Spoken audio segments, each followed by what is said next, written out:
Bueno, continuando con las partes del mapa topográfico, corresponde a la parte del norte y es un tema que es muy importante y crucial para la navegación terrestre y la orientación. Y me gustaría que cada uno de los conquistadores de la clase de orientador y los guías mayores pues sean expertos en este tema. Antes del descubrimiento de la brújula, como vimos en la definición de orientación, las personas se orientaban viendo al sol a través del amanecer o de la puesta. De esta manera descubrían el oriente. Y si querían buscar el norte, lo único que tenían que hacer es pues voltear hacia la izquierda unos 90 grados y de esa manera encontraban el norte. Y bueno, el norte también se conoce como septentrión o boreal y etimológicamente deriva de la palabra ner, que es un término indoeuropeo y significa izquierda. Literalmente entonces sería su significado a la izquierda del oriente o el punto cardinal que está en dirección del polo norte. Y podemos ver la forma en la que se buscaba y por la cual le derivaron este nombre. Muy bien, en esta imagen vamos a ver la rosa de los vientos, en la cual podemos observar el norte y las otras direcciones o los puntos cardinales. También, además de la rosa de los vientos, vamos a encontrar un transportador completo en el cual se observa el círculo y sus 360 grados. Entonces vamos a tener que si una persona se coloca, o algún observador se coloca en el centro de esta rosa de los vientos, si quiere buscar el norte, podría irse en esta dirección, hacia el norte. Y si utilizamos este transportador, le podemos asignar una dirección por medio de un ángulo. En este caso, en el transportador es 0 grados. Y si una persona quiere dirigirse hacia el este y tomamos como referencia este punto, el 0 grados, vamos a ver que el este corresponde a 90 grados.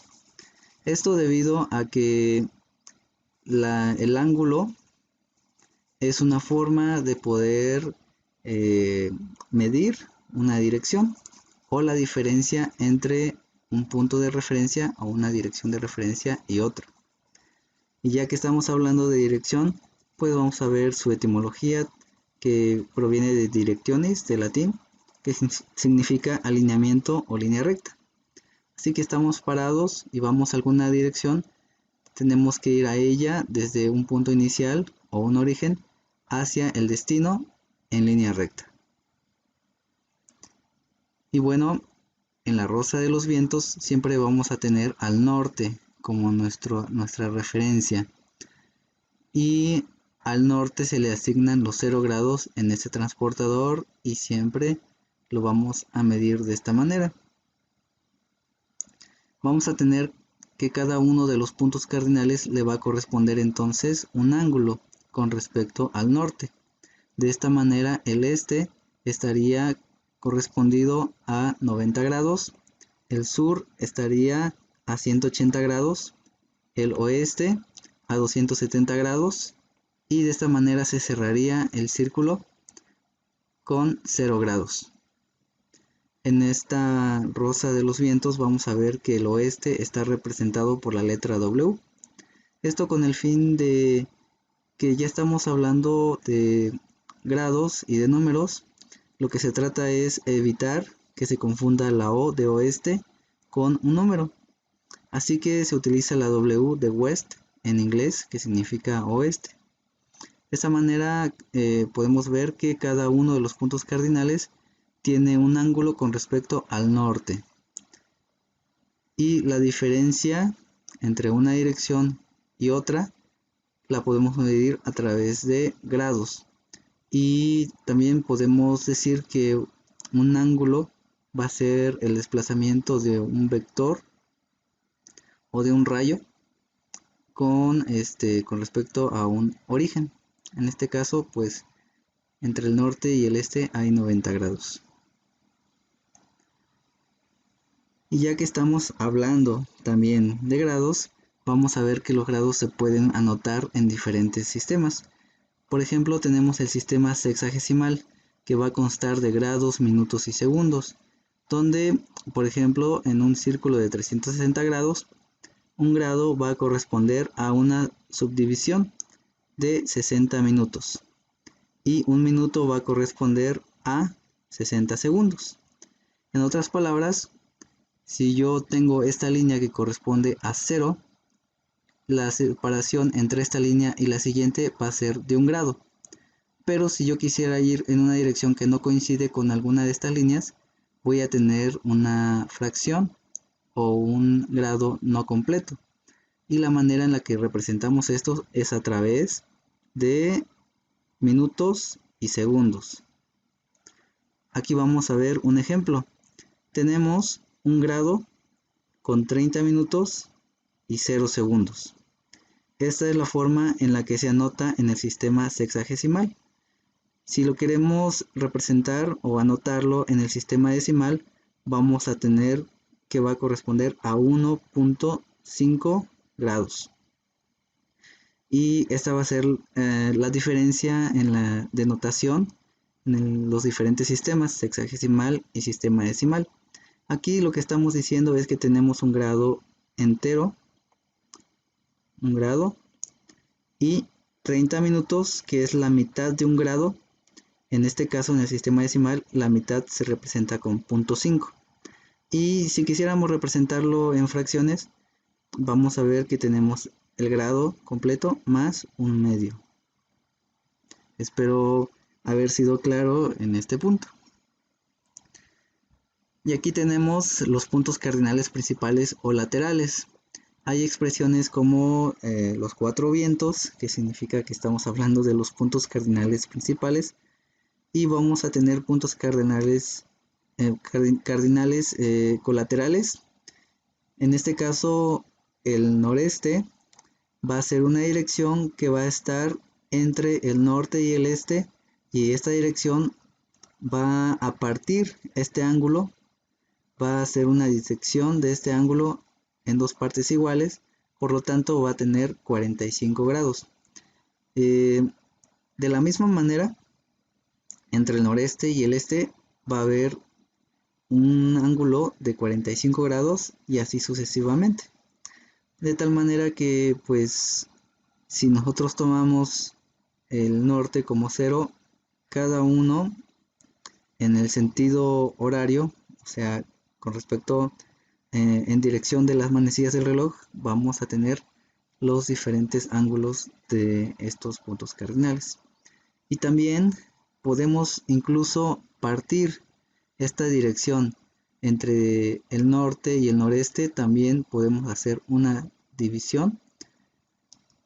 Y de esa manera vamos a tener que vamos a generar nuevos puntos cardinales que también van a ser colaterales, pero estos ya serían de un orden, podría ser terciario, y vamos a tener, por ejemplo, aquí el nor-noreste. La nomenclatura lo vamos a tomar de que este punto va a estar entre el norte y el noreste, y por eso se pone la letra N de norte y noreste de este punto cardinal. De la misma forma, si quiero nombrar a esta dirección, a este punto cardinal, voy a tener que va a estar del lado del este, así que le voy a poner la E y luego noreste. O sea que este punto se va a llamar este-noreste. Y este mismo sistema de nomenclatura voy a aplicarlo para el resto de los puntos. En este caso, la dirección que está partiendo a la mitad entre el este y el suroeste va a ser el este-sureste. En esta parte entre el sur y el sureste, el sur-sureste. Entre el sur y el suroeste, el sur-suroeste. entre el suroeste y el oeste-suroeste. Entre el oeste y el noroeste, el oeste-noroeste. Y entre el noroeste y el norte, el nor-noroeste. De esta manera vamos a tener designados nuestros 16 puntos cardinales. Hay una pequeña variación. Bueno, en mi caso, el ingeniero que en algún momento nos enseñó topografía, pues me transmitió un sistema que es parecido. Sin embargo, en esta vamos a ver que entre el punto noreste y norte vamos a tener el nor-noreste. Sin embargo, entre el punto noreste y este vamos a cambiar el término y vamos a poner sur-noreste. Pero ¿qué tiene que ver el sur con este punto si el sur está hasta acá? Bueno, el criterio que se toma aquí es que de este lado, que en esta dirección que está partiendo estos dos puntos, vamos a ver que está del lado más próximo al norte y por eso se le pone nor-noreste. Y en este lado que está más hacia abajo, o sea, hacia el sur, sur-noreste. Y eso se va a repetir con todo lo demás. En el caso del este y el sureste, vamos a tener que en esta parte que está hacia arriba, le vamos a poner nor-sureste. Y en la parte entre el sur y el sureste, sur-sureste. Y así sucesivamente con las demás. Este sistema no es el más utilizado, pero es bueno que lo sepamos y en mi caso resulta más cómodo. Los puntos cardinales son puntos de referencia y un punto de referencia puede ser un objeto bien definido, o sea que se puede diferenciar entre otras cosas en espacio y tiempo. Debe ser permanente, o sea que va a ser inmóvil o con cierta, digamos, facilidad para que nosotros lo podamos ver. Y bueno, algunos ejemplos como el volcán o las montañas que lo podemos ver desde lejos, algunos astros o planetas como el planeta Venus y algunas edificaciones o elementos artificiales que podemos observar desde cierta distancia y que podemos reconocer. Y pues la brújula es un elemento, un instrumento que nos hace referencia hacia una dirección específica. Y ahora vamos a hablar de los tipos de norte. Generalmente se habla del norte geográfico y del norte magnético. Sin embargo, vamos a hablar también de un tercer norte que es el norte de cuadrícula. Esto pues tal vez va a parecer nuevo a algunos. Sin embargo, va a ser necesario para que nosotros podamos hablar acerca de la navegación terrestre. Y vamos a comenzar con el norte geográfico. El norte geográfico también se conoce como norte verdadero, porque este norte pues va a tener una relevancia muy marcada. Vamos a iniciar hablando de él a través de esta imagen. En esta imagen vamos a tener representados el Sol y la Tierra. Sabemos que el Sol tiene un movimiento de rotación y de traslación a través del universo, y la Tierra de la misma forma tiene un movimiento de rotación, la cual se hace alrededor de un eje. Si nosotros trazamos una línea en este eje, vamos a obtener que la parte superior va a ser el norte y la parte inferior el sur, estableciendo los polos, el polo norte y el polo sur. Si de la misma manera se traza una línea imaginaria, pero esta vez perpendicular al eje de rotación de la Tierra, vamos a obtener el ecuador. Y este ecuador nos va a servir como una línea de referencia que es muy importante. Así que también tenemos el movimiento de traslación, que va a ser la Tierra alrededor del Sol. Si nosotros trazamos una línea desde el centro de la Tierra hasta el centro del Sol, vamos a obtener una línea eclíptica. así la vamos a llamar. Y si consideramos toda la superficie que dibuja la órbita de la Tierra, vamos a obtener un plano de la eclíptica. Y ahora vamos a hacer una comparación entre la línea que es la línea eclíptica y el ecuador. No va a haber una alineación, sino que va a haber una inclinación de 23 grados con 26 minutos. Afortunadamente ya vimos la manera en que se representan los grados, y entonces sabemos que esta representación sexagesimal es de un ángulo determinado. Muy bien, quiero abrir un programa que seguramente conocemos que se llama Google Earth. Lo vamos a utilizar para que podamos ver de lo que estoy hablando. Aquí tenemos nuestro planeta y tenemos aquí el ecuador. Entonces, si nosotros alineamos de manera horizontal la eclíptica, que vendría así como estoy señalando con el cursor del mouse, vamos a tener que la Tierra no se encuentra de esta manera, de manera vertical, sino que existe un ángulo que está en esta forma. ¿Ok? Aquí tenemos el ecuador y en la parte de arriba vamos a tener el polo norte geográfico. Alrededor de este polo es donde va a girar la Tierra, y el polo sur que va a estar opuesto en la parte inferior. Bueno, también vamos a definir al norte. Esta es la definición del norte geográfico. Es el punto de intersección del eje de rotación terrestre y la superficie de la Tierra, en el cual convergen los meridianos. Y lo vamos a ver justo en este modelo tridimensional. Estas líneas se llaman líneas de meridiano. Vamos a ver que todas convergen en un punto, y el punto donde convergen, donde se unen todas, va a ser el polo norte geográfico. De la misma manera, en la parte inferior vamos a ver cómo se unen también estas líneas, y vamos a tener el polo sur geográfico. Muy bien.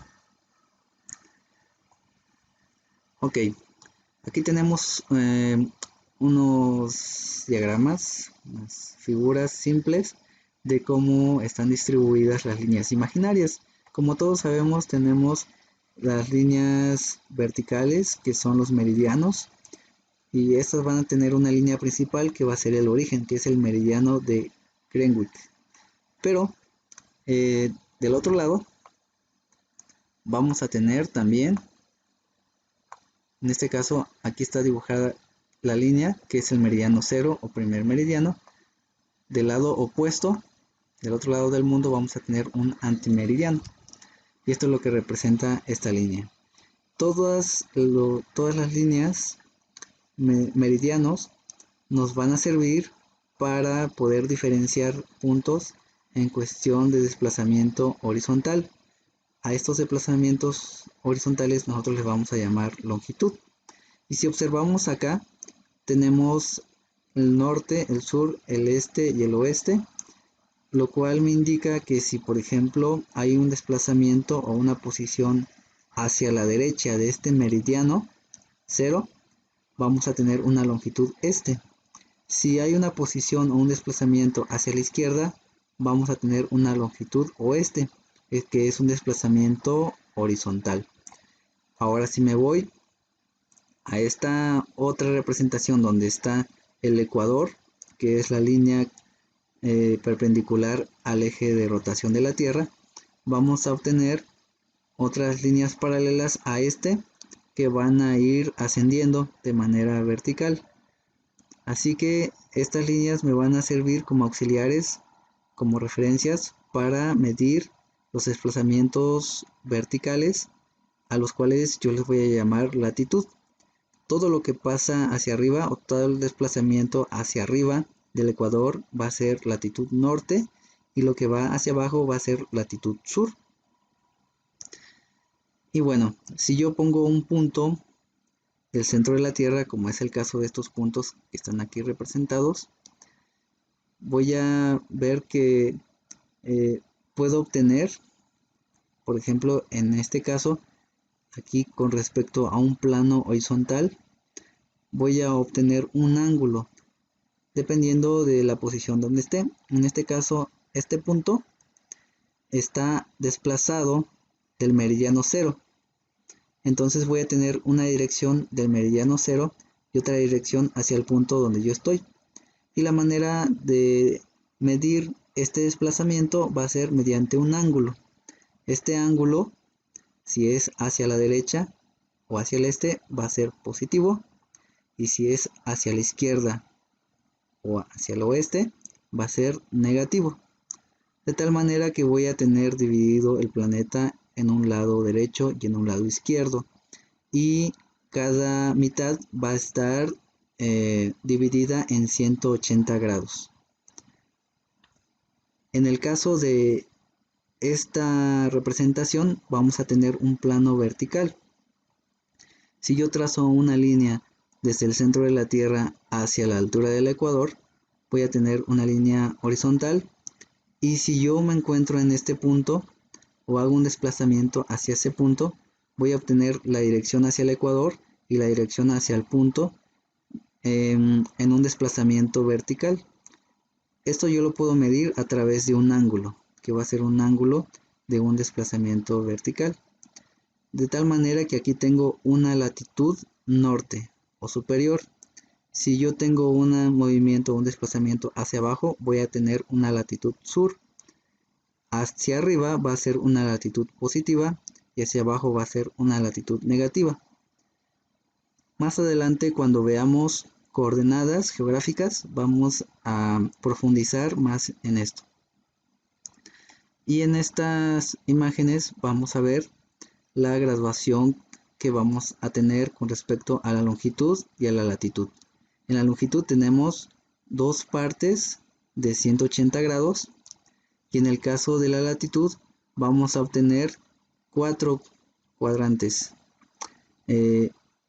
Y estos ángulos van a ir de 0 hasta 90 grados. Y lo vamos a ver en el modelo 3D.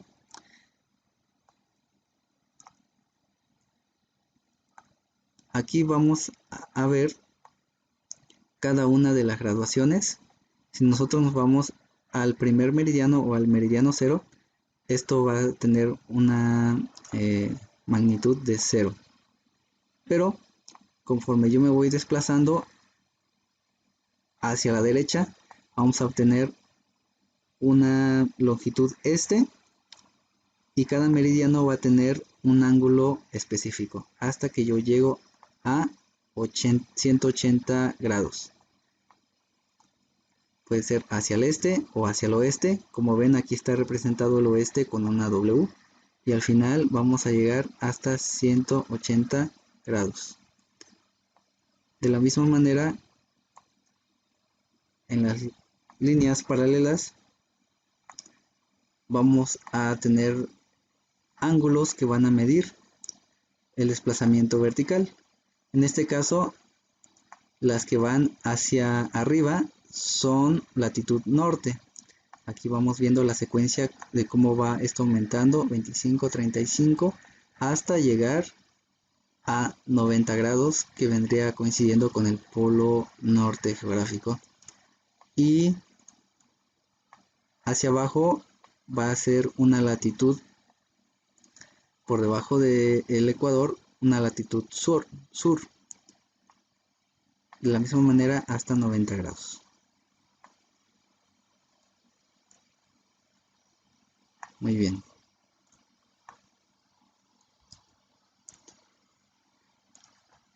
De esta forma obtenemos una cuadrícula en la cual, con un plano cartesiano, podemos determinar posiciones y rutas, distancias, etc. Ahora vamos a hablar del norte magnético. el norte magnético es la dirección a la que apunta la brújula. Esta frase es aceptada, sin embargo no es muy precisa y más adelante vamos a explicar el por qué. Pero si en el examen alguien llega a notar que el norte magnético es la dirección a la que apunta la brújula, pues es una respuesta, se va a considerar correcta, aunque no del todo exacta. También vamos a tener esta definición que es más exacta, punto donde convergen las líneas de fuerza del campo magnético terrestre. Entonces vamos a utilizar más esta definición, aunque las dos se aceptan. Muy bien, ya que estamos hablando de norte magnético, pues tenemos que hablar acerca del magnetismo. En una pequeña definición sencilla, vamos a tomar el magnetismo como un conjunto de fenómenos de atracción y repulsión. Estos van a ser producidos por imanes y las corrientes eléctricas, y vamos a comparar a la Tierra como un imán. Aquí vamos a ver una representación de líneas que representan las líneas de fuerza del campo magnético. ¿De dónde surge este campo magnético? Para hablar de eso tenemos que describir las capas que conforman a la Tierra. Sabemos que la Tierra está conformada por un núcleo interno, un núcleo externo, un manto y una corteza. El campo magnético terrestre está formado debido a la teoría, según la teoría del dinamo, en la cual se considera que el núcleo externo está conformado de sustancia líquida que está a temperaturas muy altas.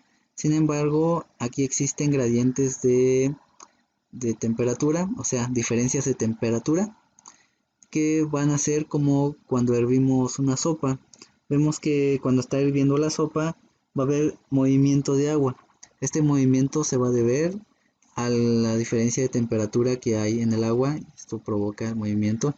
Y como sabemos, la materia se conforma por moléculas, por átomos que tienen la propiedad de poseer carga eléctrica. Entonces, con el movimiento de estas partículas cargadas se va a ejercer un efecto como tipo dínamo. Si a esto le aumentamos el movimiento de rotación que hace la Tierra y también a los diferentes metales que conforman la Tierra en sus demás capas, vamos a generar un campo magnético.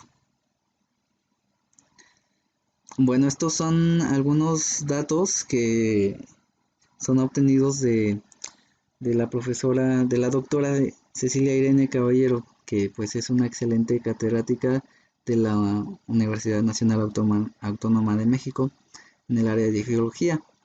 Vamos a ver que el campo principal está formado por las corrientes de convección en el núcleo externo de la Tierra. Y van a haber otros factores que van a ser internos, por ejemplo, en la corteza debido a las rocas magnetizadas y al campo externo por partículas ionizadas. Y bueno, prácticamente esto es lo que genera el campo magnético de la Tierra. El término correcto es campo magnético. Y bueno, este campo va a estar ubicado en un espacio llamado magnetosfera.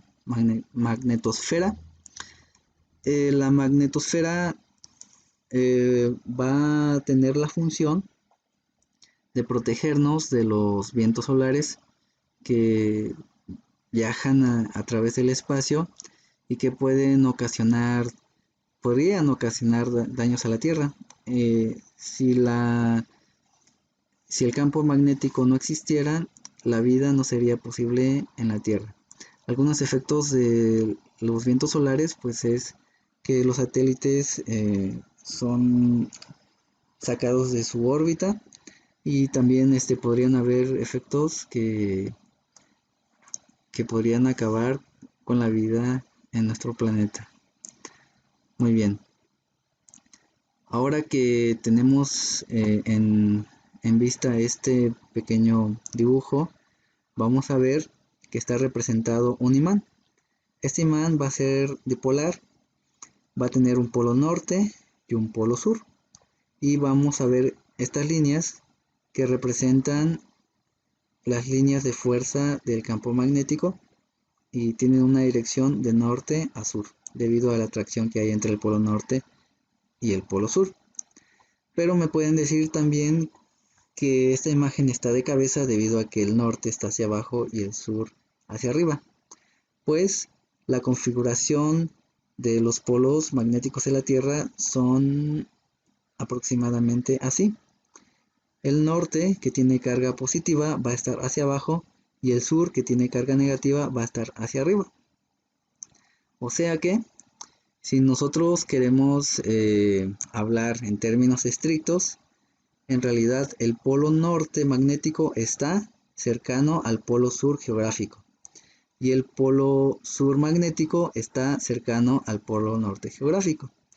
Y pues en cierta forma esta manera de ver las cosas pues puede causar confusión, sobre todo cuando queremos aprender orientación y pues no nos interesa tanto pues estas cosas, pero debido a que somos orientadores y que somos guías mayores, pues esto lo tenemos que conocer para que pues nadie nos engañe y entonces conozcamos el 100% de de la naturaleza de la Tierra. ¿Qué expresión entonces se utiliza actualmente? Para evitar confusiones y para poder hablar de manera más fluida, la expresión que vamos a utilizar es que vamos a tener el polo norte magnético en la parte de arriba. Este polo norte magnético va a tener carga negativa y vamos a hablar acerca del polo sur magnético que va a tener carga positiva y que va a estar en la parte de abajo cercano al polo sur geográfico. Y bueno, en la escuela seguramente han hecho esto. En mi caso, cuando iba en la secundaria, en la prepa, nunca hicimos este experimento y por eso lo pongo por si alguien no lo ha visto. Vamos a tener aquí un imán que va a representar a la Tierra. Este imán va a tener un polo norte que va a ser el rojo y un polo sur que va a ser el blanco. A este se le coloca un cartón y una vez que está colocado encima se le arroja limadura de hierro y entonces al arrojarlo esto es lo que se provoca. La limadura de hierro es atraída hacia los polos y vamos a ver que hay unas líneas que se dibujan debido a la orientación de la limadura y estas líneas representan las líneas de campo magnético, las líneas de fuerza. Si nosotros vemos, aquí se puede ver la atracción que hay entre los diferentes polos y aquí se representa o se ve lo que pasa cuando colocamos dos imanes, uno con el polo sur encontrado con el polo norte del otro imán. Se pueden ver aquí las líneas de fuerza y vemos la atracción que hay entre los dos, obedeciendo así a la ley de Coulomb. Y bueno, ¿qué pasa si los colocamos con los nortes, los polos nortes encontrados? Vamos a obtener una repulsión y bueno, estas líneas de campo magnético van a ser iguales a estas. De esta manera se comprueba que en la Tierra va a pasar algo parecido. Vamos a tener líneas de fuerza del campo magnético. Muy bien. Ahora tenemos aquí otra representación más de la Tierra y sus diferentes cargas en los polos. En la parte superior, al cual llamaremos para términos de comprensión el polo norte magnético, que tiene carga negativa, y en la parte inferior el polo magnético, el polo sur magnético, que tiene carga positiva. Esta configuración de los polos es lo que provoca que nuestra brújula, que es un imán, que también tiene un polo magnético positivo, sea atraído hacia el polo magnético de carga negativa de la Tierra. Por eso vamos a tener este efecto en la brújula. ¿Ok? Espero no haberlos confundido hasta este momento. Vamos a ver que el polo magnético cambia de lugar. Debido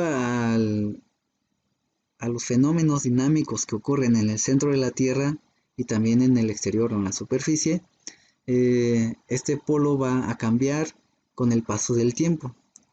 Y los geofísicos, los geólogos han estudiado este fenómeno y se han dado cuenta que a través de los años el polo norte magnético ha ido cambiando de sitio. Por ejemplo, en 1850 el polo norte magnético estaba por aquí abajo y vemos que actualmente, este año 2020, está ubicado en esta zona. Aquí yo puse un enlace donde se puede investigar la localización exacta del polo norte magnético, y estas son las coordenadas, y también mediante modelos se puede predecir, aunque con cierto grado de error. En este caso está la predicción de las coordenadas hasta el año 2025. Entonces cada año varía la posición del polo norte magnético y por lo tanto varía también la posición o la dirección de las líneas de fuerza del campo magnético. Bueno, habiendo dicho esto, ahora vamos a ver qué pasa si yo me coloco en un punto y veo hacia el polo norte magnético, veo en esta dirección. Y luego volteo a ver al polo norte geográfico. Me voy a dar cuenta de que el polo norte geográfico, que es donde convergen los meridianos, no es el mismo punto al polo norte magnético donde convergen las líneas de fuerza del campo magnético. Hay una diferencia de dirección, no están localizados en el mismo lugar. Por lo tanto, puedo medir esa diferencia de dirección mediante un ángulo. Y a este ángulo yo le voy a llamar declinación magnética. Entonces vamos a hablar ahora de la declinación magnética, que es un tema que puede ser un poquito confuso. Voy a tratar de ser lo más claro que pueda. La diferencia angular entre la dirección del polo norte magnético y el polo norte geográfico, esta vendría siendo la definición de declinación magnética. Sin embargo, después de estudios de geología, de geofísica, se dieron cuenta de que esta definición es aceptable, pero no del todo exacta. Entonces, ¿qué es lo que propusieron o qué es lo que se propone en este momento? Que cuando nos pregunten a nosotros qué es declinación magnética, nosotros contestemos de esta manera, que es la diferencia angular entre la dirección que apunta la brújula y el polo norte geográfico. ¿Ok? Esta definición es más exacta que la anterior, es aceptable, pero esta es más exacta. Y voy a explicarles el porqué de esta preferencia. Para explicarles el porqué, tenemos que hablar acerca de los polos. Vamos a ver primeramente el polo norte geográfico. ¿Cuántos polos ustedes creen que existen? Ahorita estamos hablando del polo norte geográfico. ¿Cuántos polos más creen que exista? Bueno, hablando del polo norte geográfico, sabemos que es el punto donde convergen los meridianos y que va a ser la parte donde se intersecta el eje de rotación de la Tierra con la superficie terrestre. Muy bien, entonces se basa en el eje de rotación. Ahora vamos a buscar el polo norte magnético. El polo norte magnético, que va a ser donde convergen las líneas de fuerza de campo magnético. Y entonces vamos a tener uno superior y uno inferior. El de carga positiva va a estar debajo, el de carga negativa va a estar arriba, como ya lo hemos mencionado.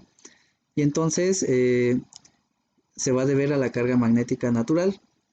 Pero si nosotros trazamos una línea, si tratamos de hacer lo mismo como en los polos geográficos, y trazamos una línea del polo norte magnético, el punto exacto, hacia el polo sur magnético, vamos a ver que esta línea no va a pasar por donde está el centro de la Tierra, o sea que no va a ser una línea que sea eh, como un diámetro. ¿Cómo se le llama a este fenómeno? Se va a llamar, o lo podemos expresar, de que estos puntos no son antipodales. O sea que si trazamos este eje, no va a pasar por el centro de la Tierra. Esto crea problemas para el estudio del campo magnético y también de pues estudios geológicos y geofísicos. Así que los geólogos y los geofísicos propusieron algo para resolver este problema, y entonces ellos propusieron el modelo dipolar. ¿Qué es lo que busca el modelo dipolar? Pues a través de esto se establece un polo norte geomagnético. El polo norte geomagnético superior y el inferior, que va a ser el norte geomagnético y el sur geomagnético. En este modelo se traza un eje, obviamente los puntos van a cambiar, y al unir estos dos polos mediante una línea, esta línea sí va a pasar por el centro y va a ayudar para que a través de este modelo se pueda estudiar de menor manera el campo magnético, el campo geomagnético de la Tierra.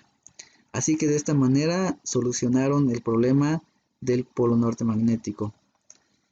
De esta forma se obtienen tres polos: el polo norte geográfico, que procede del eje de rotación; el polo norte magnético, que es donde convergen las líneas de fuerza del campo magnético; y el polo norte geomagnético, que es un modelo artificial imaginario que hicieron los geofísicos para explicar el campo magnético. Tenemos tres polos. Ahora, ¿a cuál de estos polos apunta la brújula? ¿A cuál creen ustedes que apunta? Pues bueno, la verdad es que no apunta a ninguno de estos polos. ¿Y por qué? ¿Por qué? ¿Cuál es la explicación a esta pregunta?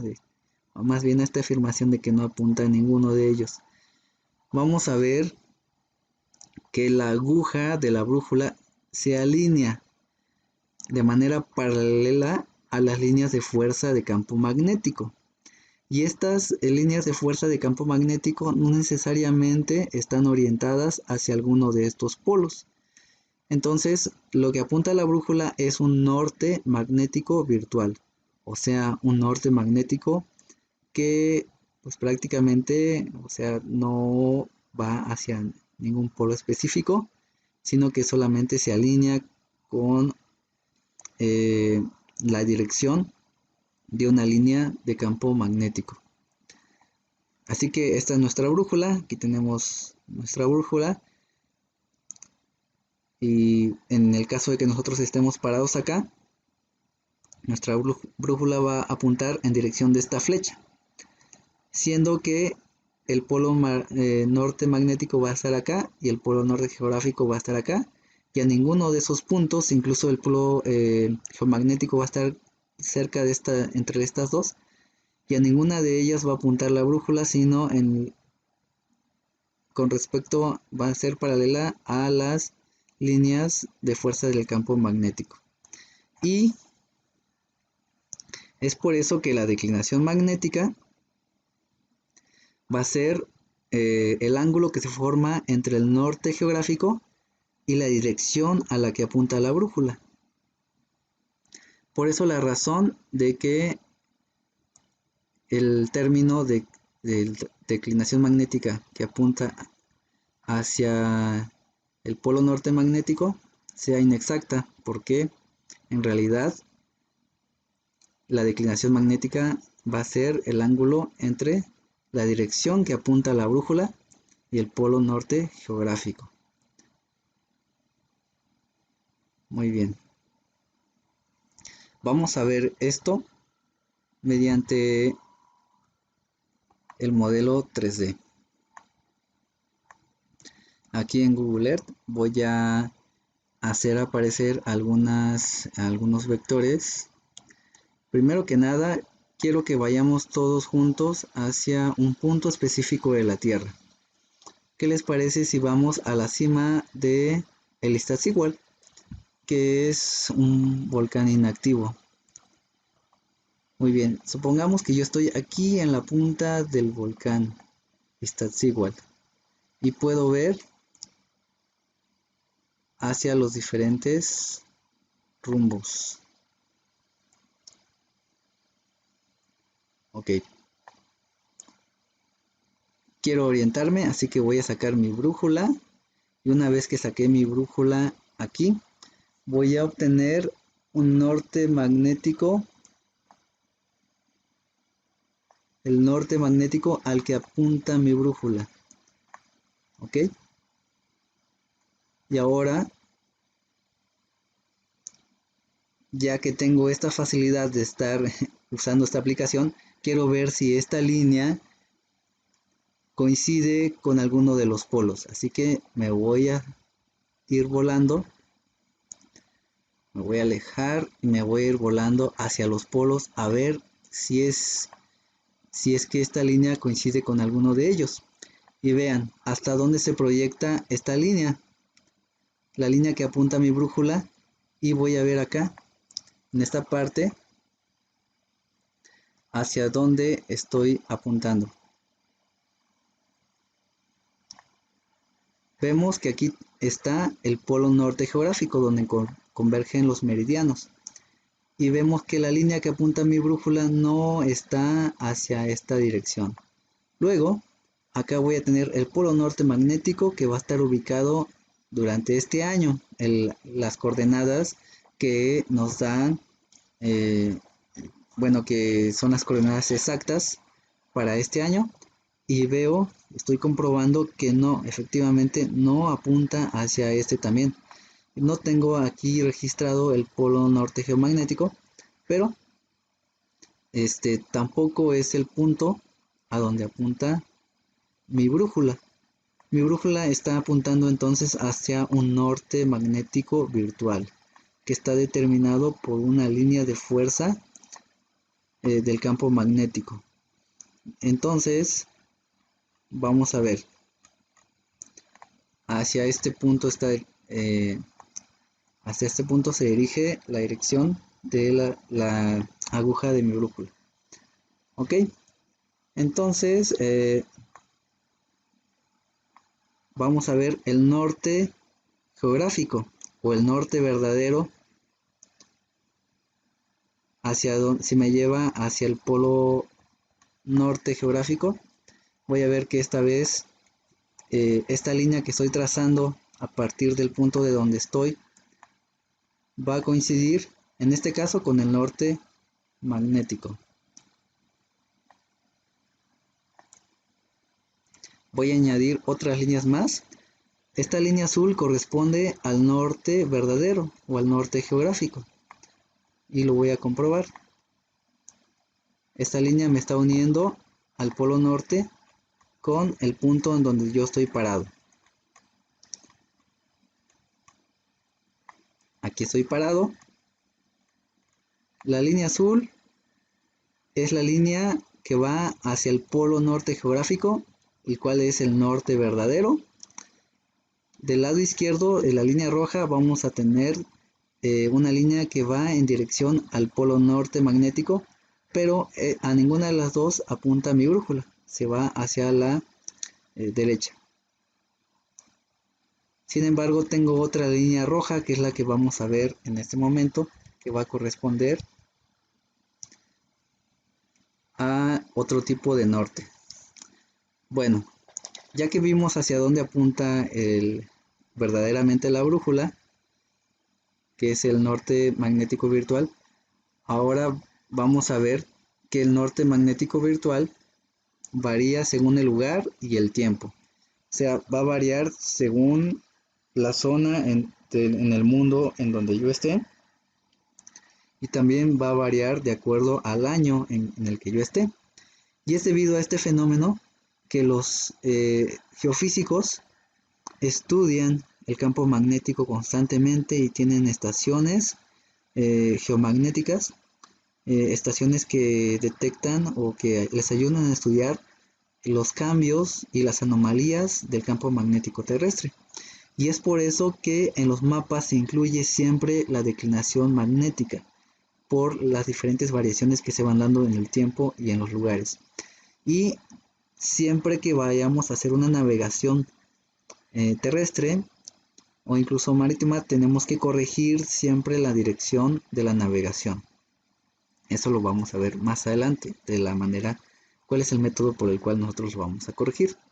Ahora ya lo sabemos, decimos que la brújula apunta al norte magnético por simplicidad, pero en realidad sabemos que realmente a donde apunta es hacia un norte magnético virtual que está determinado por las líneas de fuerza del campo magnético. Muy bien. Así que bueno, ¿qué es lo que vamos a encontrar nosotros en el mapa? Entonces, cuando nosotros vamos a un mapa y nos vamos a esta parte, a la parte derecha, y si ampliamos esa parte, vamos a ver el dato que nos presenta el mapa. Tenemos la declinación magnética para determinado año, en este caso es para 1990. Eso quiere decir que este mapa pues ya es algo viejito. Y para ese año la declinación magnética era de 7 grados con 15 minutos. Y la variación magnética anual era de 4 minutos. Eso quiere decir que cada año se incrementaban o disminuía este ángulo, esta fracción angular. Muy bien. Así que de esta manera nosotros pues determinamos la declinación magnética y es por eso que los mapas siempre lo van a incluir. Y una forma en la que se representa la declinación es mediante el signo delta en minúscula. Ahora bien, vamos a ver esta imagen. Esta imagen es obtenido por esta entidad. Es un modelo magnético mundial que pues ha sido bien estudiado. Y aquí podemos ver unas líneas rojas, una verde y unas líneas azules. A las líneas rojas y azules nosotros les vamos a llamar líneas isogónicas. Y a la línea verde va a ser una línea agónica. ¿Qué es lo que quiere decir esto? Las líneas isogónicas quiere decir que, por ejemplo, en esta línea que estoy señalando ahorita con el cursor del mouse, es una línea donde la brújula va a apuntar a una declinación magnética de 10 grados. Y si veo acá, me dice que esta declinación va a ser positiva, o sea que va a ser en dirección hacia el este, como aquí lo estoy viendo en la brújula de la derecha. O sea que todas las brújulas que estén localizadas en esta línea roja van a tener 10 grados de declinación este. Y todas las líneas que estén en la línea azul van a tener una declinación en dirección contraria, o sea, en dirección oeste o negativa. En este caso vemos el número 20 en esta línea azul y para todas las brújulas que estén en esta zona, pues van a tener una declinación magnética de menos 20. ¿Y qué pasa con esta línea verde? Esta línea verde, que es una línea agónica, quiere decir que en esta línea las brújulas van a apuntar exactamente hacia el norte geográfico. O sea que aquí, en esta línea, todas las brújulas no necesitan hacer ninguna corrección porque están viendo hacia el norte geográfico. Muy bien. Vamos a tener que este estudio del campo magnético va a ser a nivel mundial y aquí vemos la representación total de todo el planeta, de cómo van a estar estas líneas distribuidas y las diferentes declinaciones según el lugar en donde nosotros estemos. En el caso de México, vamos a ver que la línea que corresponde a nosotros, aquí sí tenemos nosotros 10 grados, aquí van a ser 8, 6, 4, 2. Más o menos nuestra declinación, según esta gráfica, según este pequeño mapa, va a ser de aproximadamente 4 grados en declinación este, o sea, hacia la derecha. Pero si nosotros nos vamos hacia el estado, por ahí cerca de Campeche, vamos a tener la línea agónica, quiere decir que los que están en Campeche, pues no necesitan hacer esa declinación.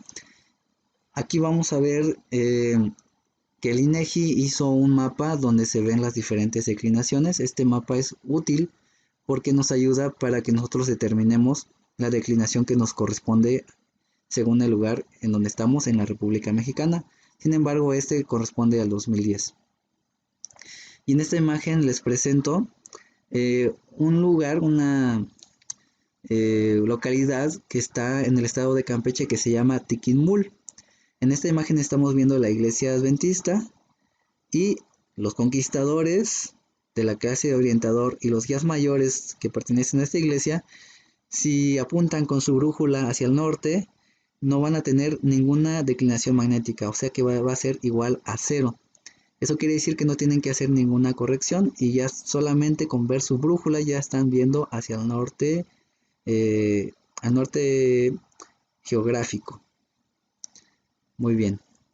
Espero pues haber sido claro y no haberlos confundido con esta parte del tema. Ahora en esta imagen estoy presentando la declinación actual en Puebla. Esta es para la fecha del 5 de mayo, más bien del 8 de mayo del 2020. Esta es la localización, que aproximadamente es una localización aquí en Puebla, de la ciudad de Puebla. Vamos a tener que el modelo usado es el modelo 2020, modelo magnético mundial del 2020. Y la declinación para nosotros, en donde estamos, que es Puebla y alrededores, va a ser de aproximadamente 4.22 grados este. Y que cada año va a cambiar hacia el oeste aproximadamente 0.12 grados. Fíjense que aquí estamos haciendo una representación decimal de los ángulos. Y el grado de incertidumbre va a ser de 0.33 grados. Eso quiere decir cierto margen de error. Muy bien. Entonces, a través de este documento que es emitido por el Departamento de Comercio de los Estados Unidos, nosotros, si tenemos un mapa antiguo como el anterior que estaba, que era de aproximadamente de 1990, nosotros tenemos la opción de investigar cuál es la declinación actual para que de ese modo nuestras navegaciones puedan ser más exactas y evitemos grados de error que sean considerables. Muy bien, ahora vamos a hablar del norte de cuadrícula. Ustedes pueden colocar, pueden hacer clic en pausa y descansar un poquito y luego darle clic en reproducir nuevamente para que así puedan tener un momento de relajación, para que puedan tomar agua, ir al baño o lo que necesiten y de esta manera continuar. La ventaja es que estamos haciendo un video y pueden repetirlo las veces que quieran y cualquier cosa que yo los haya enredado o que no me haya dado a entender, pueden también consultarme y los datos se los voy a dejar o ya lo tienen sus directores. Bueno, ahora sí vamos a hablar acerca del norte de cuadrícula. El norte de cuadrícula también se conoce como norte de Lambert y va a ser la dirección alineada con las líneas verticales de la cuadrícula UTM. Aquí vamos a tener una pequeña parte, una porción de un mapa topográfico y vamos a ver la cuadrícula. De hecho tenemos dos cuadrículas, una es con línea continua y otra es con línea segmentada. Las líneas verticales nos van a indicar el norte de cuadrícula. Vemos que van a ser paralelas tanto las segmentadas como las líneas continuas. Así que pues prácticamente en esa dirección de abajo hacia arriba siempre va a ser el norte de cuadrícula UTM. ¿Ok? Y debido a que aquí tenemos dos datums, vamos a tener dos cuadrículas diferentes. Esto se debe a que en INEGI utilizaban un datum que era antiguo y que tenía cierta inexactitud y ahora se está actualizando y por eso es que se utilizan las dos en la transición, porque están cambiando de un datum a otro que es más actual y más exacto. Muy bien, pero ¿a qué me refiero cuando hablo de UTM? En caso de proyección UTM o de cuadrícula UTM, la UTM significa que estamos hablando de una cuadrícula universal transverso de Mercator. Universal porque abarca pues todo el mundo, todo el globo. Transverso porque se trata de una proyección cilíndrica horizontal, o atravesada. Y de Mercator es el apellido, es un apellido. Bueno, aquí tenemos esta proyección, y esta proyección lo que me va a hacer es como si tuviéramos una copiadora. Digamos que escaneamos de arriba hacia abajo esta parte del mundo y la plasmamos en una hoja. Lo que obtendríamos serían copias o fotos parecidos a esto. Estos vendrían siendo como gajos de naranja, a los cuales nosotros les llamamos usos. Y cada uso le corresponde a una porción de la Tierra. En total vamos a tener, si no me equivoco, 60 usos. Y bueno, van a estar distribuidos de esta forma. Y en cada uso vamos a tener dimensiones en metros. O sea que van a ser longitudes en vez de ángulos. Muy bien. También acabo de hablar de datums. La cuadrícula UTM se basa en datums. Y bueno, aquí tenemos un diagrama muy sencillo y muy rústico. En la línea azul vamos a representar con ello a la Tierra. Yo sé que esto no se parece mucho a la Tierra, que la Tierra se ve desde el espacio como si fuera exactamente redonda. Sin embargo, en su relieve vamos a tener que van a haber curvas que no van a ser exactas a un círculo o una esfera. Entonces, lo que buscan los geólogos, los físicos, los cartógrafos y todo aquel que estudia la forma de la Tierra y su representación, lo que hacen es generar modelos o formas que sean lo más aproximado a la forma de la Tierra para poder representarla con mayor exactitud. A esta forma le llaman elipsoide, que es una aproximación a la forma de la Tierra, pero de manera regular. Esta elipsoide va a estar conformada por ejes mayores y ejes menores, un eje mayor y un eje menor. Y entonces aquí tenemos un ejemplo de elipsoide.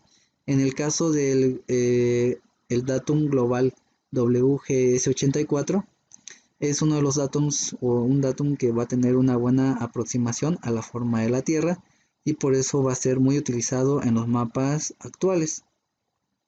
Sin embargo, vamos a tener datums que van a corresponder a ciertos sitios. Digamos, en esta zona inferior que estoy señalando aquí con el cursor, esta elipsoide se aproxima más a la superficie o la forma de la Tierra en esta parte que esta de color negro. Entonces, este datum va a servir solamente para esta región, para esta región va a ser exacta, pero para las otras no, va a tener muchas inexactitudes.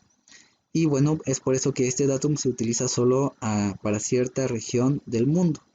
Así que vamos a tener elipsoides globales, o que van a tratar de aproximarse a toda la forma del globo, y otros que van a ser solamente para ciertas regiones, y generalmente se aplica a países que tienen sus propios datums. Y bueno,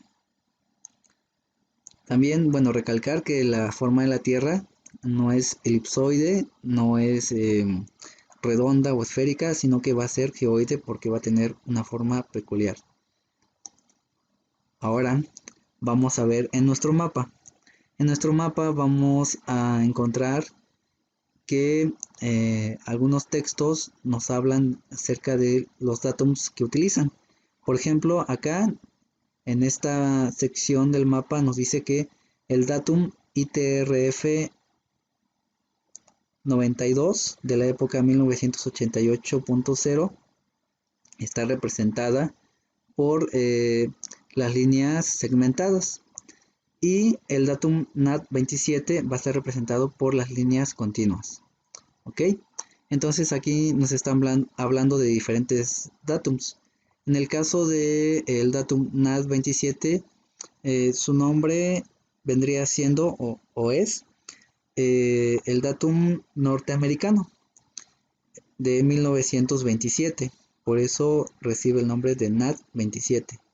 Y el ITRF 1992 es un datum más actual de la época de 1988 y el que se utiliza actualmente en el INEGI, que es el más actual, es el ITRF 2008 de la época de 2010.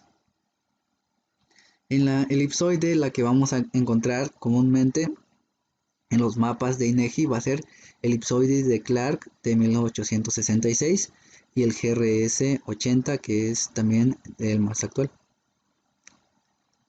Ok, y aquí viene un ejemplo. Este es un mapa de los que ustedes van a recibir o que ya recibieron de sus directores. Y aquí vamos a ver el dato de la elipsoide. Aquí en este caso es GRS 80 y la proyección es la Universal Transversa de Mercator o UTM. Y en la parte de abajo vamos a ver que nos dice que el datum horizontal, nos dice horizontal porque hay datums verticales, es el ITRF 08 de la época de 2010. En estas partes del mapa es donde vamos a encontrar estos datos. Muy bien, así que vamos a establecer ahora un pequeño repaso de los nortes que hemos visto.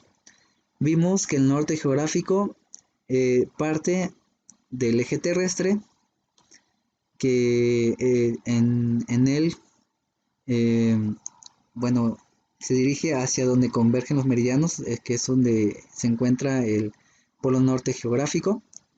El norte geográfico es importantísimo porque a partir del eje de rotación de la Tierra se generan las coordenadas. Y bueno, en el mapa lo vamos a representar con un asterisco. Lo vemos en esta parte, la línea, y en la parte de arriba el asterisco. El norte magnético, vimos que en nuestro caso, en México, el norte magnético en realidad es un norte magnético virtual que es al cual apunta la brújula. Está en función de las líneas de campo magnético, las líneas de fuerza de campo magnético. Y bueno, en el mapa se va a representar con una flecha, con una línea y una flecha, o un triángulo que representa una flecha. Y el norte de cuadrícula que vamos a encontrar en el mapa topográfico, donde se encuentra la cuadrícula UTM y va a estar alineada con respecto a esta cuadrícula de abajo hacia arriba. También se llama Lambert y vamos a ver la representación. En el caso de nuestros mapas de INEGI vamos a ver una línea con las letras NC. Sin embargo, puede ser de que en algún mapa también lo encontremos como NL, que significa norte de Lambert. Y bueno, tenemos aquí el símbolo y vamos a establecer ahora la relación que hay entre estos tres. Tenemos el norte de cuadrícula, que está aquí representado. Tenemos el norte magnético, que es el que apunta al norte magnético virtual, como ya lo hemos visto. Y el norte geográfico, que es representado con la estrellita. Ahora, ya que tenemos estas tres, vamos a ver qué relación hay entre estos tres o cómo se llaman las diferencias de dirección que existen entre ellos. Tenemos que la diferencia de dirección o el ángulo que se forma entre el norte geográfico y el norte magnético, nosotros le vamos a llamar declinación magnética. También el ángulo o la diferencia de dirección que hay entre el norte geográfico y el norte de cuadrícula le vamos a llamar convergencia. Y el norte de cuadrícula va a formar un ángulo con el norte magnético y a ese nosotros le vamos a llamar orientación. De esta manera, si yo les digo o si yo menciono el término convergencia, vamos a saber que estamos hablando del norte geográfico y del norte de cuadrícula. Si yo les hablo del término declinación magnética, vamos a saber que estamos hablando del norte geográfico y del norte magnético. Y si hablo de orientación, vamos a saber que estamos hablando del norte de cuadrícula con el norte magnético. Y los datos en la forma que lo encontramos en el mapa va a ser así. Vamos a tener aquí la leyenda que dice convergencia de cuadrícula para el centro de la hoja va a ser de 10 minutos. ¿Ok? Vamos a tener un punto en el mapa, en la parte inferior, en el centro, que va a tener un circulito y que va a tener la letra P. Y a través de esa letra nosotros vamos a tener, vamos a obtener la convergencia. Bueno, y bueno, eso lo vamos a ver cuando estemos viendo el tema de localización. Y cuando estemos utilizando la brújula, estaremos viendo de manera práctica este punto. Luego viene la leyenda de declinación magnética para 1990, que es, bueno, la fecha de este mapa. Tenemos una declinación de 7 grados con 15 minutos, vendría siendo la declinación entre el norte geográfico y el norte magnético. Y bueno, la variación magnética anual que influye sobre la declinación magnética. Ok, pueden tomar otro pequeño descanso, ponerle pausa y luego continuar. Y ahora vamos a ver el cuadro de datos o simbología. Aquí es lo que vamos a revisar, va a ser la simbología que vamos a encontrar en el mapa para representar los diferentes elementos que se encuentran en el terreno. Y vamos a comenzar con la población. En la población nosotros vamos a ver el nombre de las diferentes localidades y van a variar el tamaño de las letras de la misma manera en que va a variar en que unas son mayúsculas, las que tienen mayor población, y en minúsculas van a estar representadas las que tienen menor población, también de acuerdo a su tamaño. Con más de 500,000 va a ser las letras más grandes, por ejemplo la ciudad de Puebla, y de esta manera van a ir disminuyendo a menos de 500,000 hasta con menos de 1000 habitantes, y vamos a tener letras que van a representar lugares, nombre de lugares o zonas en las que no van a haber habitantes. Aquí vemos la simbología de las vías de comunicación y he puesto imágenes de algunas vías representadas en un mapa a escala 1 a 50,000. Aquí podemos ver, por ejemplo, una carretera de más de 2 carriles de cuota libre. Bueno, tenemos las de cuota y las libres. En este caso aquí tenemos una carretera de cuota. En este caso tenemos también otra carretera de cuota que va a ser de 2 carriles. Y vamos a ver también una caseta de cobro. Y entonces acá vamos a ir revisando lo que simboliza las líneas y las formas y la manera en que están representadas en el mapa.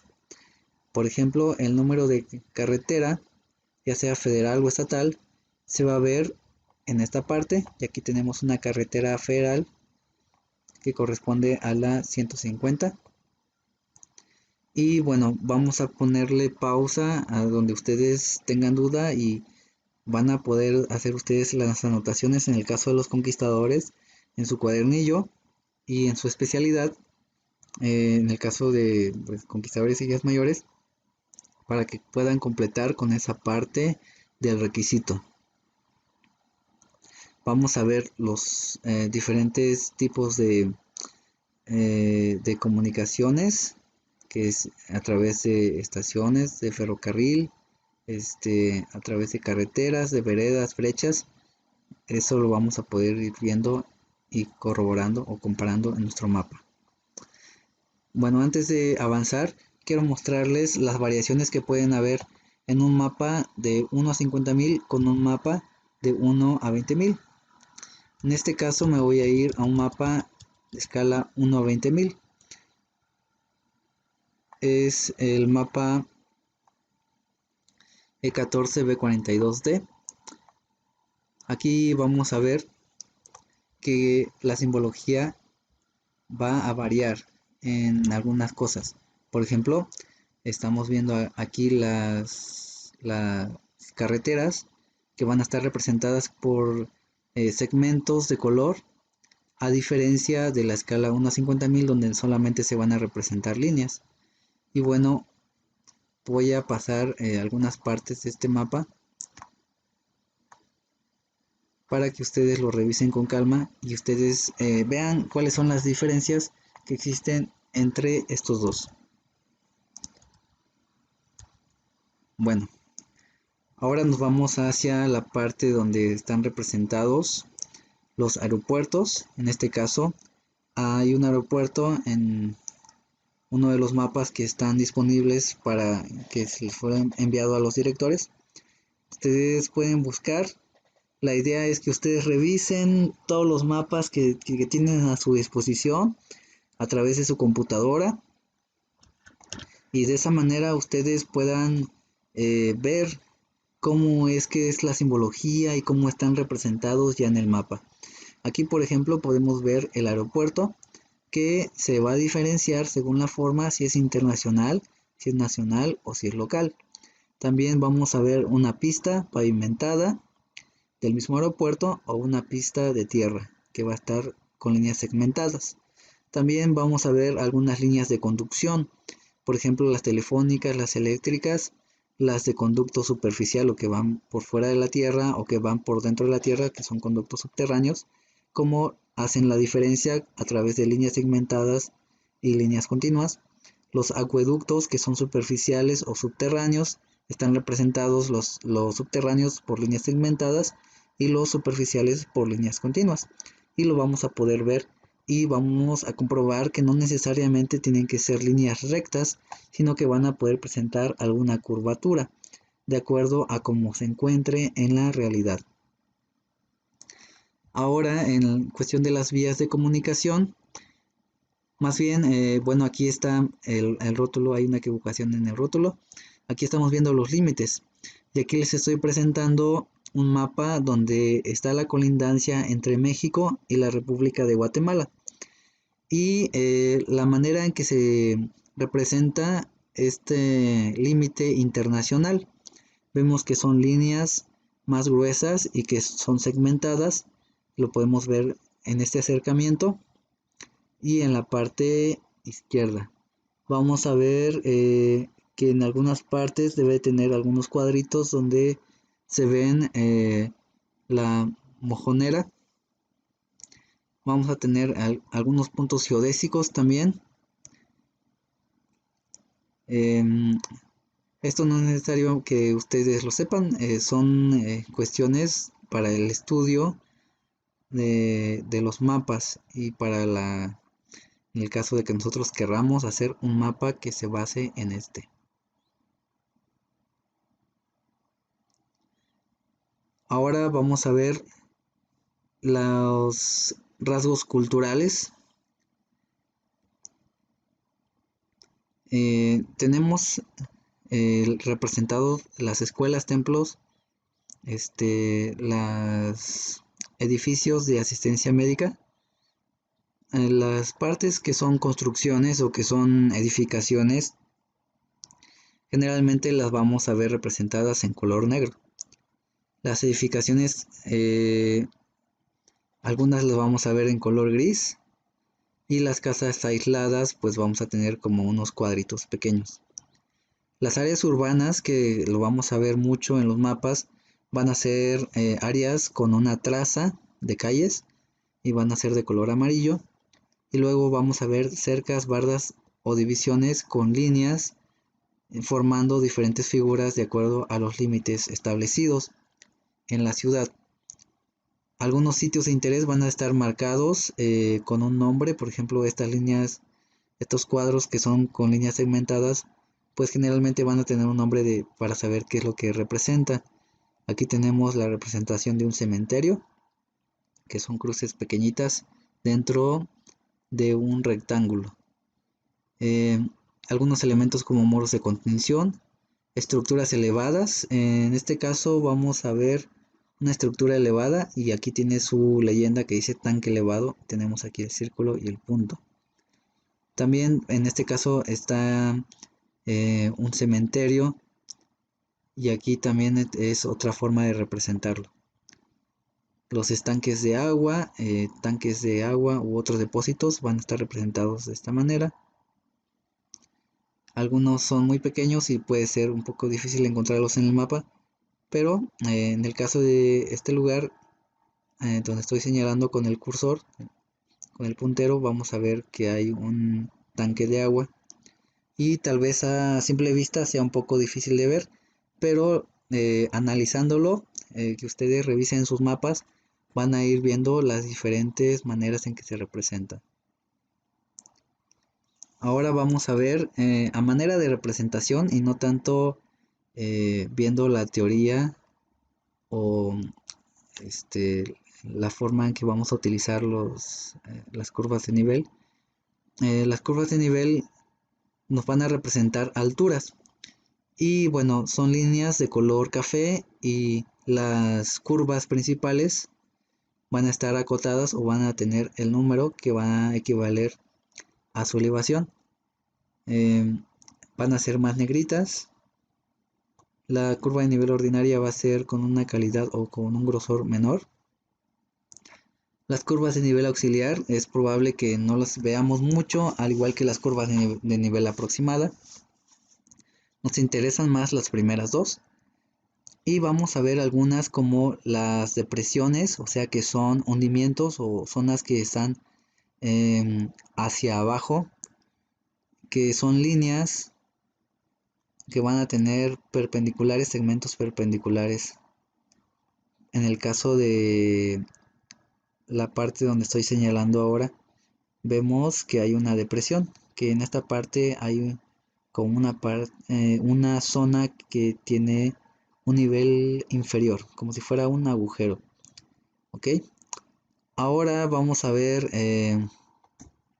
punto, bueno, esto no nos interesa tanto, el punto fotogramétrico, pero la entrada a una gruta, esta pues es interesante. Aquí vemos que hay una entrada de una gruta para las grutas de San Cristóbal de las Casas, Chiapas. Ok, vamos a ver los rasgos hidrográficos. Aquí vamos a notar que casi toda la simbología es de color azul, representando el agua. Y lo que las va a diferenciar es la forma, la manera en que están sombreadas o la continuidad o discontinuidad de las líneas. En este caso aquí vemos un manantial en esta montaña y diferentes, podemos ver que esto es una montaña debido a que hay escurrimientos de agua y a la forma en que está configurada las curvas de nivel y también lo aproximados que están. Bueno, algo interesante acá es que estamos viendo una presa que está simbolizado de esta manera. Aquí tenemos como nosotros representamos un faro. Tenemos un faro. Este mapa es de Puerto Escondido, si no mal recuerdo. Y vamos a tener, bueno, estas diferentes representaciones según el caso. Ahora vamos a ver algunas áreas que son simbolizadas por colores o texturas. Tenemos la vegetación densa, que es un color apastelado oscuro, y, por ejemplo en esta zona. Y vamos a tener en el caso de cultivos o áreas verdes urbanas un color verde más claro. También los pantanos, terrenos sujetos a inundación. En este caso, en este mapa se encuentra una zona de Malpaís, que son rocas, generalmente son volcánicas y que tienen poca erosión. Em, Tenemos una zona arenosa, igual de Puerto Escondido, donde se representa la arena de una playa y entonces vemos estos puntitos de color café. Bueno, no tenemos representación de dunas ni salinas, pero tenemos algunos ejemplos de cómo es que se representa con colores las áreas. Bueno, ahora vamos a hablar acerca de las partes del mapa topográfico. Vamos a hablar de la escala gráfica y numérica y vamos a hacer algunos ejercicios. En este punto vamos a utilizar una regla y si tienen escalímetro vamos a utilizar el escalímetro y también vamos a utilizar un hilo para hacer los ejercicios que están en las siguientes diapositivas. Comenzaremos por mencionar qué es la escala. La escala es la proporción matemática que existe entre una magnitud representativa y la magnitud real.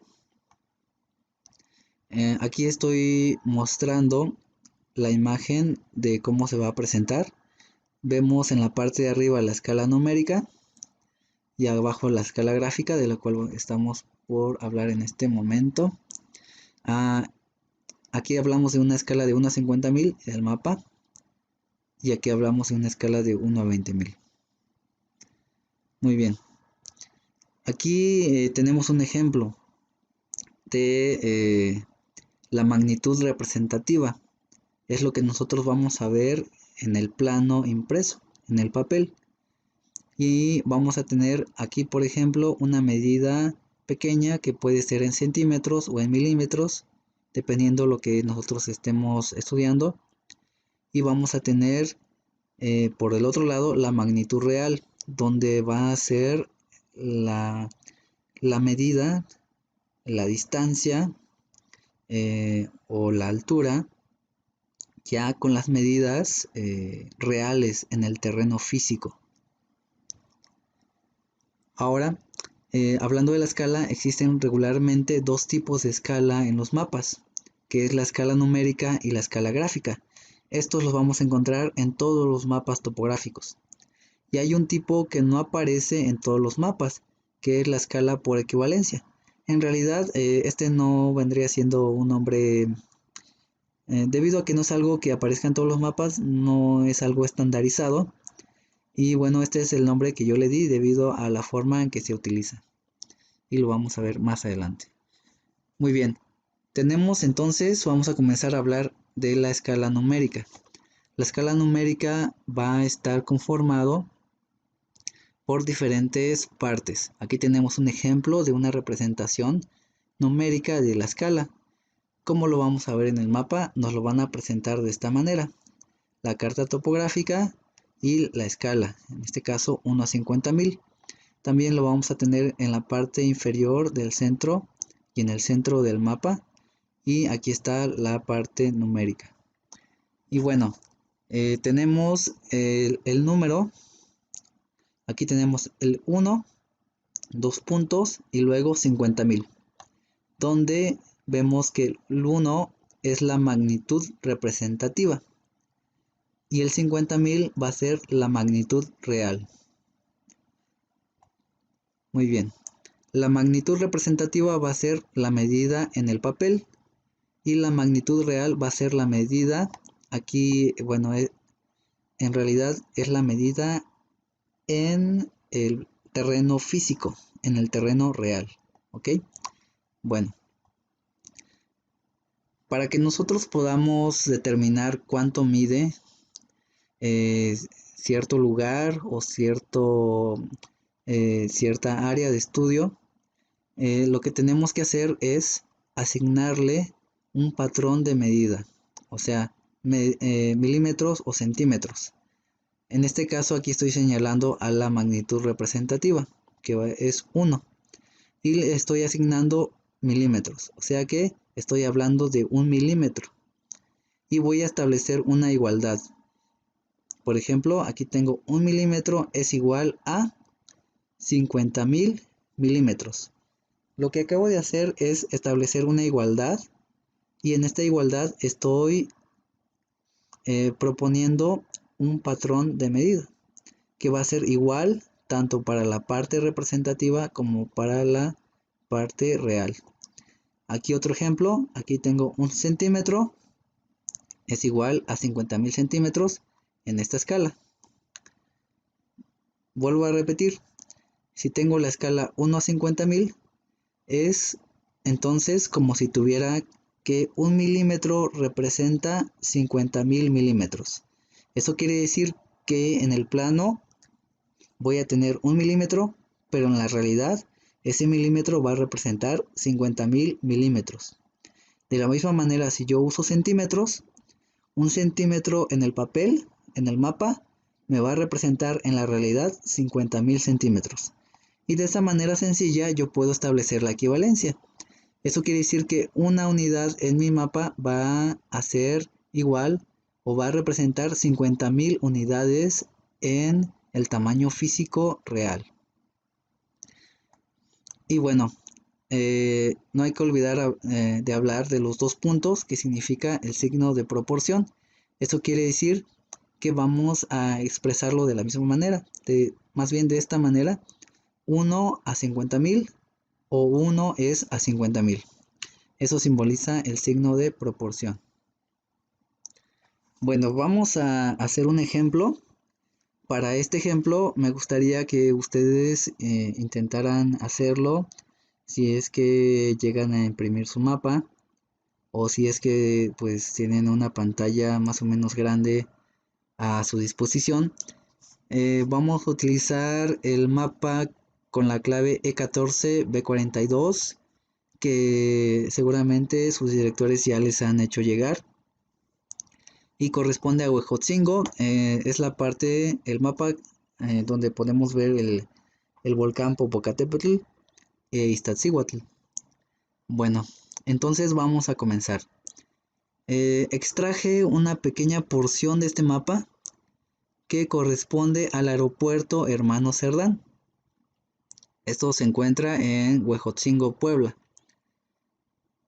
Ahora, este mapa del que estoy hablando está en escala 1 a 50.000.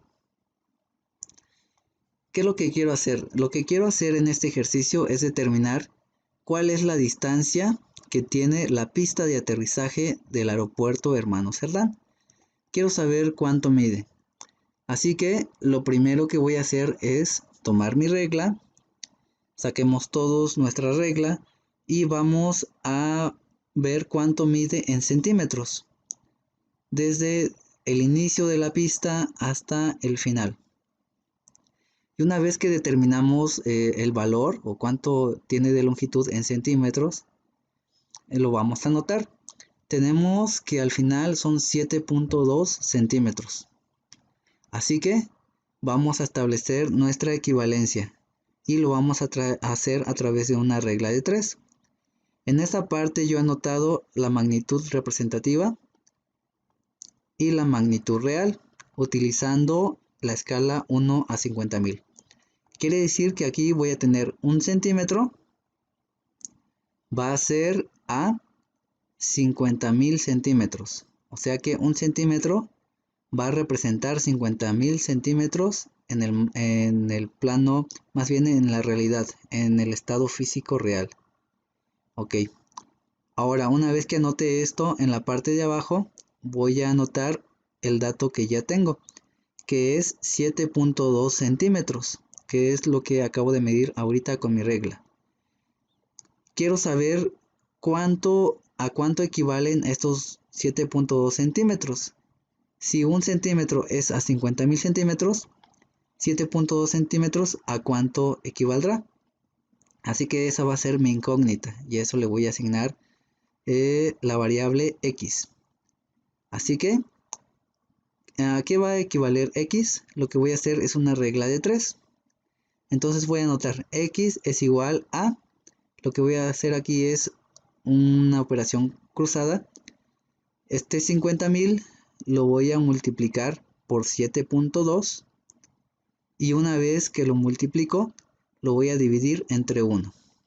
De esa manera sencilla, simplemente voy a cruzar, voy a multiplicar 50.000 por 7.2 y luego lo que me resulte lo voy a dividir entre 1. Representándolo o ya escribiéndolo en esta parte tenemos 50.000 centímetros, los voy a multiplicar por 7.2 centímetros y lo que me resulte de esto lo voy a dividir entre 1 centímetro. Voy a hacer la operación y bueno, veo que tengo centímetros y centímetros, así que los voy a eliminar para que me quede la unidad como centímetros. Una vez que ya realicé esta operación, voy a obtener 360.000 centímetros. Así que esta va a ser mi magnitud real, 360.000 centímetros. Pero yo necesito ese dato en metros o en kilómetros, porque en centímetros pues es una cantidad muy grande. Así que voy a hacer una regla de 3 para ver a cuántos metros equivale 360.000 centímetros. Así que yo sé que un metro es igual a 100 centímetros. Así que si tengo 360.000 centímetros, ¿a cuántos metros equivaldrá? Voy a hacer algo muy parecido, que es una regla de 3. Voy a hacer una multiplicación cruzada de un metro. El 1 lo voy a multiplicar por 360.000 y lo que obtenga de esta multiplicación lo voy a dividir entre 100. Después de hacer esta operación, obtuve 3.600 metros. ¿Ok? Estas unidades se eliminan y la unidad resultante va a ser metros. O sea que tengo 3.600 metros. Ahora quiero saber no cuántos metros, sino cuántos kilómetros equivalen 3.600 metros. Pues es muy simple, debido a que 3.600 metros, cada kilómetro equivale a 1.000 metros. Voy a hacer la misma operación y voy a obtener que vamos a tener la pista con una distancia de 3.6 kilómetros. Así que de esta manera yo he obtenido la magnitud real de esta pista. Primero he medido y he obtenido la magnitud representativa aquí en el plano, en el papel. Lo que mide 7.2 centímetros en el papel representa 3.6 kilómetros en la escala real o en el terreno físico real. Muy bien, ahora hay un pequeño tip que yo les puedo dar por si necesitan hacer más cálculos. A estos 7.2 centímetros, una vez que ya lo medí con mi regla, lo que voy a hacer es que voy a dividirlo entre 2. Y una vez que lo dividí entre 2, voy a obtener 3.6 y voy a asumir que estos son los 3.6 kilómetros. Así que esta es una forma más corta de obtener la distancia cuando hablamos de la escala 1 a 50.000, ¿ok? Y solo cuando hablamos de la escala 1 a 50.000. Ok. Bueno, entonces espero que haya quedado claro este ejercicio. Pueden hacer otros ejercicios para determinar medidas de ciertos lugares o pueden medir ciertas rutas y de esa manera van a hacer sus conversiones y obtener las magnitudes reales. Ahora vamos a hacer el mismo ejercicio, pero esta vez vamos a utilizar un escalímetro. Los escalímetros los podemos obtener en las papelerías o incluso en nuestra brújula lensática, nuestra brújula de Brunton o nuestra brújula de Silva. En ellos podemos tener ya un escalímetro integrado en la regla, eso lo vamos a ver más adelante. Por lo pronto vamos a ver el mismo ejercicio utilizando el escalímetro. Vamos a ver que en el escalímetro lo único que tengo que hacer es medir. Voy a colocar la parte donde dice 1 a 50, la escala 1 a 50, que generalmente viene indicado en el color rojo del escalímetro. Y voy a medir desde donde inicia hasta donde termina la pista. Una vez que ya lo medí, voy a anotar el resultado. Y el resultado aquí ya me lo va a dar en kilómetros. Por ejemplo, voy a contar 1, 2, 3 y la correspondiente fracción que vendría siendo 0.6. Así que en total es 3.6 kilómetros. Y recordar que voy a utilizar el color rojo, que es el que corresponde a la escala 1 a 50. En esta escala vamos a ver que también está graduada en centímetros. Y vamos a ver que la equivalencia es que cada 2 centímetros equivale a 1 kilómetro. Esto en la escala 1 a 50.000. Así que la recomendación es que para la escala 1 a 50.000 utilicemos la escala 1 a 50, porque es la que es la indicada para ella. Muy bien, ahora vamos a ver la escala gráfica. En la escala gráfica la vamos a utilizar realizando comparaciones e interpolaciones. En otras palabras, es como usar una regla común, porque a través de ella pues simplemente vamos a medir y solamente eso. Cuando hablo de interpolación, me refiero a que vamos a calcular, ya sea a simple vista o a través de métodos gráficos, ciertas distancias de manera geométrica. Por ejemplo, aquí tengo la escala 1 a 20.000. En esta escala yo veo que tengo una equivalencia del 0 y luego hacia la derecha tengo el valor de 400 y luego 800 y luego 1200. En otras palabras, aquí tengo segmentos de 400 metros. Esta línea o estos segmentos me representan 400 metros en la escala real o en el estado físico del terreno. Si yo me voy hacia la izquierda, voy a obtener una subdivisión de, aquí tengo 200 metros, luego del 0 hasta acá 400 y del 0 hasta el extremo voy a tener 800. En otras palabras, en esta acotación voy a ir de 200 en 200.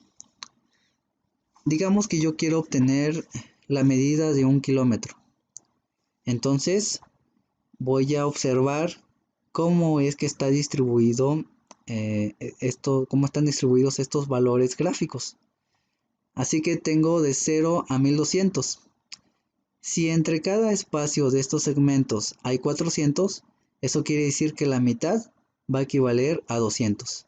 De esta manera voy a partir al segmento que está entre 800 y 1200 en 2 y voy a asumir que en esta línea voy a tener 200 metros hacia la línea que me indica 800.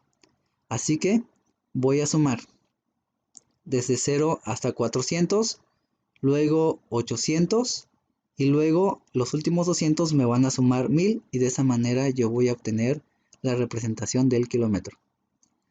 Ahora voy a realizar este ejercicio. Para hacer este ejercicio voy a utilizar el mapa E14B43F, el cual está a escala 1 a 20.000 y que corresponde a Tepeaca. En este segmento de este mapa voy a ver la representación de una autopista, que es la autopista México-Veracruz. Y aquí me indica que va a Orizaba. Y la autopista federal que va de Puebla a Tehuacán. ¿Ok?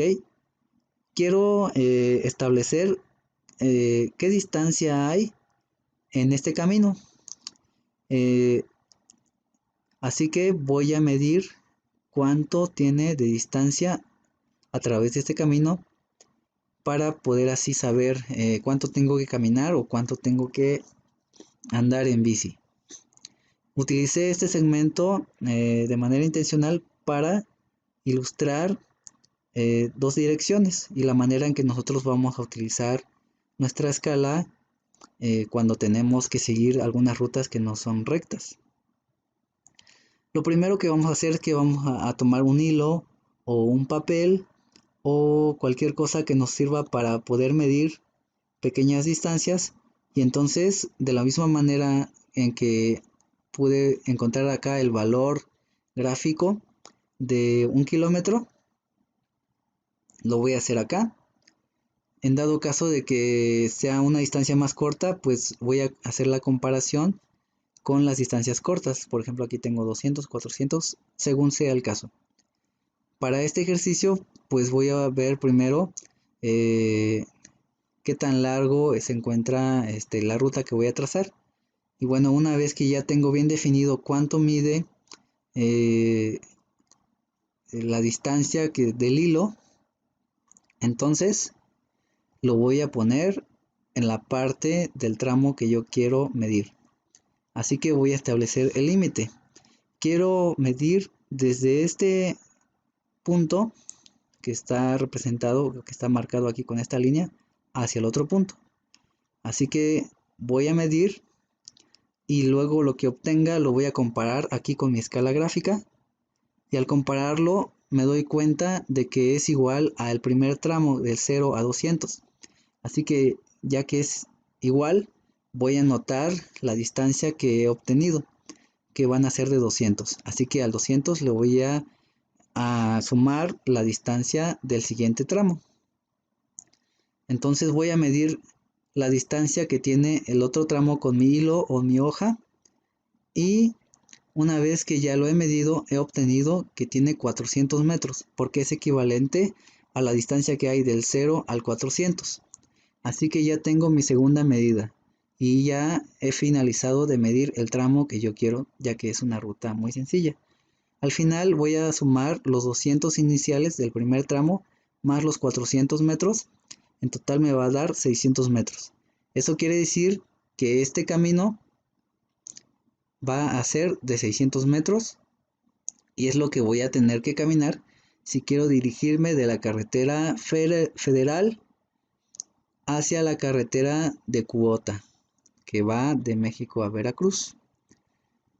Muy bien, espero que esto haya quedado claro. Así que ahora vamos a ver la escala por equivalencia. Esto, como he mencionado, no se va a encontrar en todos los mapas y va a ser solamente como un auxiliar. Así que lo estamos viendo acá en la parte donde dice 1 centímetro igual a 200 metros.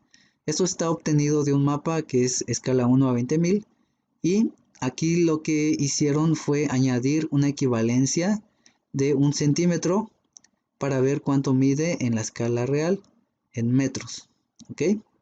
Así que aquí ya nos ahorran todo el trabajo, porque cada centímetro va a ser igual a 200 metros. Y si yo quiero, con esta misma escala por equivalencia de 1 centímetro a 200 metros, quiero averiguar cuánto tiene 1 kilómetro, pues lo que voy a hacer es que si yo tengo 1 centímetro igual a 200 metros, ¿cuántas veces se repite esta cantidad? 200 metros en 1 kilómetro van a ser 5 veces. O puedo hacer una regla de 3, y de esa manera puedo determinar que cada 5 centímetros hay 1 kilómetro para la escala 1 a 20.000. Espero haber sido claro en esta parte.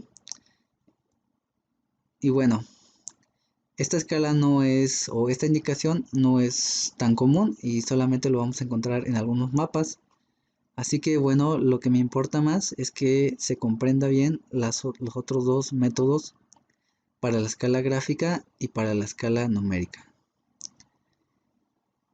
Y bueno, esta es la parte de la escala. En la siguiente parte vamos a ver la cuadrícula UTM y las coordenadas geográficas.